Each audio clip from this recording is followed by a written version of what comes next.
बिस्मिल्लाहिर्रहमानिर्रहीम अस्सलामुअलैकुम वरहमतुल्लाहि वबरकातुहू। उम्मीद है आप सब खैरियत से होंगे।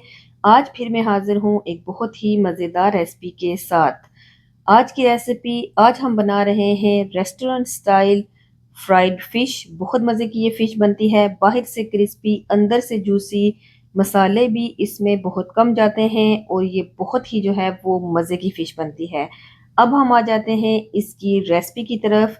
यहाँ पर अब हम रेसिपी स्टार्ट करते हैं। रेसिपी के लिए सबसे पहले हमने ली है फ़िश 1 किलो। अच्छा, बोनलेस ये फ़िश है और इसके मैंने इस तरह से पीसीस बना लिए हैं। आप पीसीस जो है वो अपनी मर्ज़ी के मुताबिक बड़े या छोटे जिस तरह से भी करना चाहते हैं कर सकते हैं।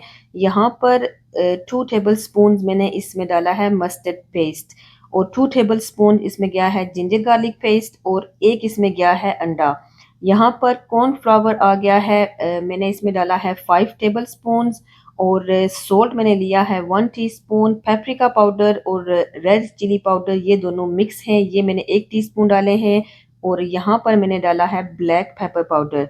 मिर्ची और जो नमक है वो आप अपने टेस्ट के मुताबिक कम या ज़्यादा कर सकते हैं। अच्छे तरीके से हमने इसको मिक्स कर लेना है और इस मैरिनेशन को हमने जो है वो फ़िश के ऊपर लगा के तकरीबन आपने 1 घंटे के लिए ज़रूर इसको मैरिनेट करना है, ताकि जितने भी मसाले हैं वो फ़िश के अंदर एब्ज़ॉर्ब हो जाएँ।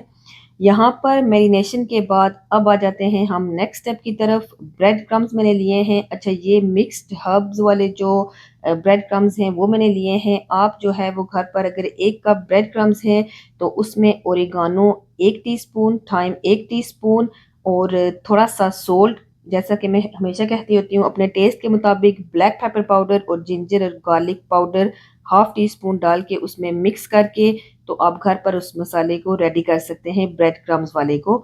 यहाँ पर अब जो है वो क्योंकि हमने अंडा डाला हुआ था ऑलरेडी मैरिनेशन में, तो यहाँ पर अब हमें मज़ीद किसी चीज़ की ज़रूरत नहीं है। बस हमने मैरिनेशन से फ़िश को निकालना है। एक-एक पीस को अच्छे तरीके से हमने ब्रेड क्रम्स जो है वो उसके ऊपर कोट करने हैं। अच्छे तरीके से प्रेस भी कीजिएगा ताकि ब्रेड क्रम्स जो है वो अच्छे तरीके से इसके ऊपर कोट हो जाएँ। सारे पीसेस को जो है वो ब्रेड क्रम्ब में कोट करने के बाद यहाँ पर आ जाते हैं फ्राइंग की तरफ।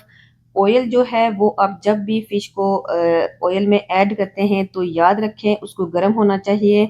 आपको बबल्स देख के भी अंदाज़ा हो रहा होगा कि ऑयल जो है वो काफ़ी गर्म है। अब स्लोली-स्लोली मैं आँच को जो है वो स्लो टू मीडियम कर दूँगी। अच्छा, आपने स्टार्टिंग में भी जो जब फ़िश फ्राई करते हैं तो फ्लेम को हाई रखना है। फिर मिडल में आपने क्या करना है उसको स्लो टू मीडियम और लास्ट में फ्यू मिनट्स जो होते हैं वो भी आपने फिर उसको हाई करना है। तो इससे बहुत ही मज़े की जूसी फ़िश बनती है और बाहर से ये क्रिस्पी होती है। तो आपने जो है वो ज़रूर इस मेथड को याद रखना है। अच्छा, फ़िश बोनलेस थी तो ये जल्दी बन जाएगी। तकरीबन जो है वो 12 से 15 मिनट में फ़िश रेडी हो जाएगी। साइड्स भी आप इसकी साथ-साथ जो है वो चेंज करते रहिएगा। यहाँ पर एक मैं क्लोज़ लुक दिखाती हूँ। हमारा एक पीस जो है वो रेडी हो गया है, जो कि बहुत ही मज़े का लग रहा है।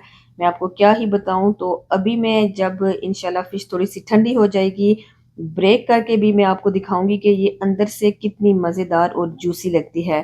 फ़िश हमारी यहाँ पर रेडी हो गई है। यहाँ पर जैसा कि मैंने आपसे कहा था कि मैंने आपको दिखाना है, साथ में टेस्ट भी करती हूँ। इमली सॉस के साथ आप फ़िश खाया करें, ये बहुत मज़े की लगती है और इसका जो इफ़ेक्ट होता है वो भी बैलेंस हो जाता है, क्योंकि मछली जो है वो गर्म होती है। तो इमली के साथ जो है वो आप ट्राई किया करें या फिर मैरिनेशन में थोड़ी-सी इमली का पेस्ट ऐड कर दिया करें। फ़िश आपने देखी है कितनी मज़ेदार, बाहर से क्रंची और अंदर से जूसी लग रही है। ज़रूर आपने इसको ट्राई करना है, मुझे बताना है आपको मेरी रेसिपी कैसी लगी। दुआओं में मुझे याद रखिएगा। अपना बहुत ख़्याल रखिएगा। इंशाल्लाह बहुत जल्द एक न्यू रेसिपी के साथ हाज़िर होंगी। जाने से पहले मेरे चैनल को सब्सक्राइब करना बिल्कुल नहीं भूलिएगा। मुझे दें अब इजाज़त। अस्सलामु अलैकुम व रहमतुल्लाहि व बरकातुहू।